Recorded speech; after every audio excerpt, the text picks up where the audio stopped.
নিয়ে চলে এলাম সেরা স্বাদে বিফ বিরিয়ানি। আপনারা বাড়িতে একবার হলেও বিরিয়ানিটা বানাবেন। তো এখানে আমি যেভাবে বিরিয়ানিটা বানিয়েছি পুরো ভিডিওটা দেব, আপনারা দেখবেন ভিডিওটা। আর এখানে বানানোর পরে দেখুন খাওয়ার জন্য সব রেডি করে নিচ্ছিলাম। বিরিয়ানিটা দেখেই আপনারা বুঝতে পারছেন কেমন হয়েছে। তো দেখুন বিরিয়ানির কালারটা দেখেই বুঝতে পেরেছেন। তো বিরিয়ানিটা এইভাবে বানালে অসাধারণ খেতে হবে। তো আমি যেভাবে বানিয়েছি সেভাবেই আপনাদেরকে পুরো ভিডিওই দেখাবো, আপনারা পুরো ভিডিওটা দেখবেন। যারা ফেসবুক থেকে দেখবেন ফলো করবেন, লাইক করবেন, কমেন্ট করবেন, শেয়ার করবেন। যারা ইউটিউব চ্যানেল থেকে দেখবেন সাবস্ক্রাইব করবেন। তো আপনারা সব সময় যেভাবে ফেসবুকে ইউটিউবে ভালোবাসা দিচ্ছেন এইভাবেই ভালোবাসা দেবেন। আর এখানে বিরিয়ানি খাওয়ার জন্য রায়তা, গ্রিন চাটনি, তো এই দুটো নিয়ে নিলাম খাওয়ার জন্যে। আর বিরিয়ানি বানালে এই দুটো সঙ্গে খেতে খুবই দারুণ লাগে। আর এখানে আমার ছেলেকে খেতে দিয়েছিলাম, খেয়ে নিচ্ছে দেখুন।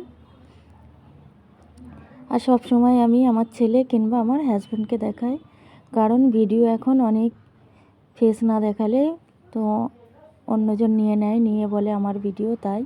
আর এখানে সব মাংস, আদা রসুন যা যা লাগবে আমি সব রেডি করে নিয়েছিলাম। ধনিয়া পাতা, পুদিনা পাতা, কাঁচা লঙ্কা, বিরিয়ানির মধ্যে যা লাগবে আমি সব রেডি করে নিয়েছি।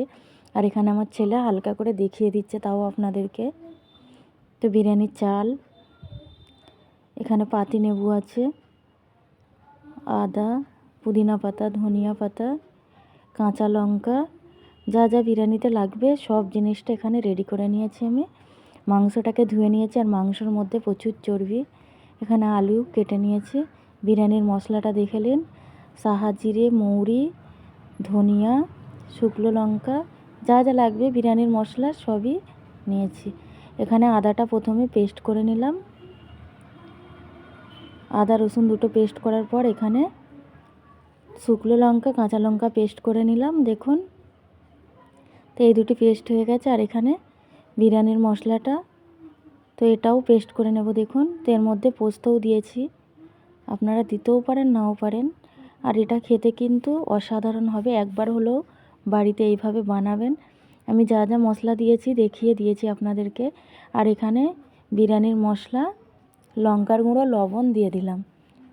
তো আমার পরিমাণ মতো আমি সব মশলা দিলাম, আপনারা আপনাদের পরিমাণ মতো দিয়ে নেবেন। আর এখানে দেখুন এটা রসুনের জলটা বের করে নিচ্ছি। তো রসুনের জলটা বের করে নেওয়ার পরে এর মধ্যে আদার জলটাও দিয়ে দেব দেখুন। তো আদার জলটাও দিয়ে দিচ্ছিলাম। আর এটা চামচে করে চিপে চিপে জলটা বের করে দিতে হবে দেখুন, কারণ আমি গোটা মশলা কাঁচা বেটে দিয়েছি, তাই আদা রসুন দিলাম না, জলটা দিলাম। আর এখানে আমার ছেলেও একটু চেপে চেপে আদার জল বের করে দিচ্ছে, কারণ ও একটু আমাকে হেল্প করতে ভালোবাসে। যখনই বাড়িতে থাকে হেল্প করে আমার সঙ্গে কাজে, দেখুন যতটুকু পারে আর কি। তো এখন তো বাচ্চা, তারপরেও যতটুকু করে অনেক। আর এখানে দেখুন জল বের করা হয়ে গেছে। তো সব মশলা দেওয়ার পরে এর মধ্যে আমি অল্প কাস্তুরি মেথি দিয়ে দিলাম দেখুন। কাস্তুরি মেথি দেওয়ার পর এটা ভালোভাবে হাতে করে চেপে চেপে মাখিয়ে নিতে হবে। এটা মাখানোর পর আপনারা চাইলে 1 থেকে 2 ঘন্টাও রাখতে পারেন কিংবা আধ ঘন্টাও রাখতে পারেন। আর হাতে না টাইম থাকলে আপনারা এইভাবেও বানাতে পারেন। আর এখানে প্রেসার কুকারের মধ্যে আমি ঢেলে দিলাম। আর এর মধ্যে তেল দিয়েছিলাম না, অল্প করে তেল দিলাম। তেলটা কারণ দিলাম না, মাংসের মধ্যে অনেক চর্বি আছে তাই। আর এখানে দেখুন সিটি দিতে নিয়েছিলাম, এখানে 4টি সিটি দিয়েছি। দেওয়ার পর এখানে মাংস থেকে জল বের হয়েছে দেখুন। তো এই জলটা আমি এইভাবেই নাড়াচাড়া করে শুকিয়ে নেব। আর এর মধ্যে সিটি দেব না, কারণ জয়ফল দিয়েছি, মাংস পুরো গলে যাবে একদম। আর এখানে বিরিয়ানির জন্য মশলা, ভাতের মশলা রেডি করে নিলাম।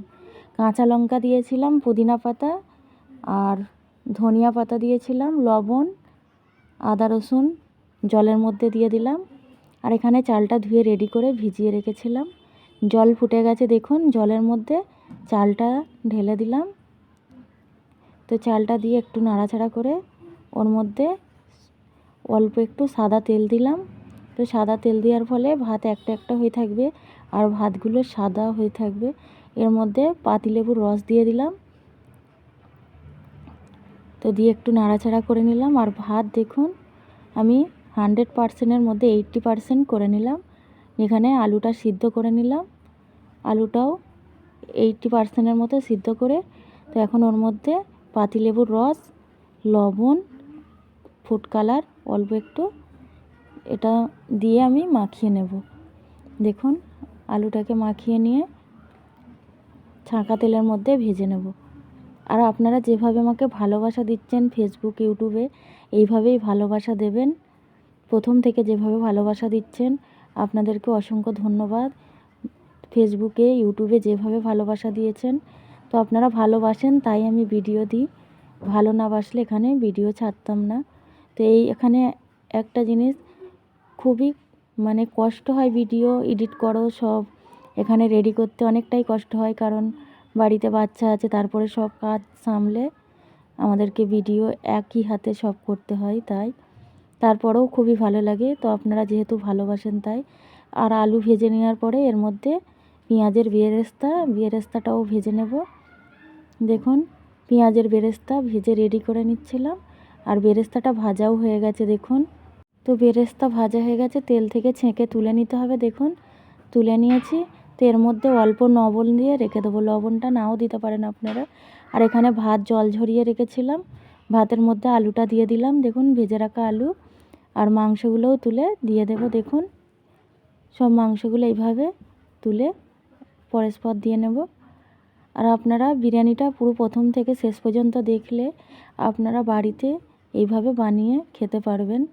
তো যেভাবে বানিয়েছি আপনারা সেম এইভাবেই বানাবেন। খাওয়ার পরে আপনারা কমেন্টে জানাবেন কেমন হয়েছে বিরিয়ানি। তো আমি যেভাবে বানিয়েছি এইভাবে বানালে একবার যদি বাড়িতে বানিয়ে কাউকে খাওয়ান তো আপনাকে বারবার এটাই বানাতে বলবে। তো এটা খুবই ভালো হয়। আর এর মধ্যে টক দই দিয়ে দিলাম, দিয়ে একটু নাড়াচাড়া করে দিলাম। দেখুন টক দই দেওয়ার পরে একটু নাড়াচাড়া করে এর মধ্যে বিরিয়ানির মশলা আর পেঁয়াজের বেরেস্তা দুটোই ছড়িয়ে দিলাম। দেখুন আবার ওপরে ভাত দিয়ে দিলাম। ভাত দেওয়ার পরে এখানে জল, আপনারা চাইলে জল দিয়ে গুঁড়ো দুধ ব্যবহার করতে পারেন, আমি লিকুইড দুধটাই ব্যবহার করেছিলাম। আর এখানে বিরিয়ানির মশলা ওপর দিয়ে ছড়িয়ে দিলাম। আবার দেখুন ভাতের ওপরে আবার ছড়িয়ে দেওয়ার পর এখানে ভাজা পেঁয়াজ, কাজু বাদাম এটাও ছড়িয়ে দিয়ে এর মধ্যে ঘি দিয়ে দিলাম। আর এটা 2 কেজি চাল ছিল, 2 কেজি চালের মধ্যে 100 গ্রাম ঘি দিয়েছিলাম। তো আপনারা আপনাদের পরিমাণ মতো দেবেন, ঘি যদি না খান আপনারা নাও দিতে পারেন। আর এখানে গোলাপ জল, মিঠে আতর ওটাও দিয়ে দিলাম। আর এটা যে মাংসের মধ্যে তেল ছিল ওই তেলটাও দিয়ে দিলাম ওপরে তুলে। দেখুন অল্প বাটারও দিলাম। দেখুন বাটার দেওয়ার পর এখানে কেওড়া জল নিয়েছিলাম, কেওড়া জলের মধ্যে কালার মিশিয়ে দিলাম। তো আপনারা চাইলে দুধের মধ্যেও দিতে পারেন, দুধের মধ্যে দিলাম না, কারণ দুধের মধ্যে দিলে ভাতের অনেক কালার আসে, আর আমি ভাতের মধ্যে একটা একটা কালার থাকে যেন, এই কারণে অল্প কালারটা দিয়েছিলাম। দেখুন দেওয়ার পরে ভাতের কালারটা দেখুন সব আলাদা আলাদা কালার হয়ে যাবে। তো ভাতটা এইভাবে কেটে নিচ্ছিলাম। দেখুন কাটার পরে আপনাদেরকে আবার দেখাবো দেখতে কেমন হয়েছে। দেখুন আপনারা। তো এইভাবেই বিরিয়ানিটা বানিয়ে নিলাম, নিয়ে খাওয়ার জন্য রেডি করে নিয়েছিলাম। তো আপনারা প্রথম থেকে বিরিয়ানিটা দেখেছেন কিভাবে বানিয়েছি, আর এটা খেতেও অসাধারণ হয়, আলুও সিদ্ধ হয়ে গেছে, মাংস সব। দেখুন তো যতটুকু পারলাম আপনাদের সঙ্গে শেয়ার করলাম। আপনারা যেভাবে ভালোবাসা দিয়েছেন এইভাবে ভালোবাসা দিয়ে পাশে থাকবেন, আর সকলে আমার জন্য দোয়া করবেন, আমিও আপনাদের জন্য দোয়া করব। আজকের ভিডিও এখানেই শেষ করলাম। সকলে ভালো থাকবেন, সুস্থ থাকবেন।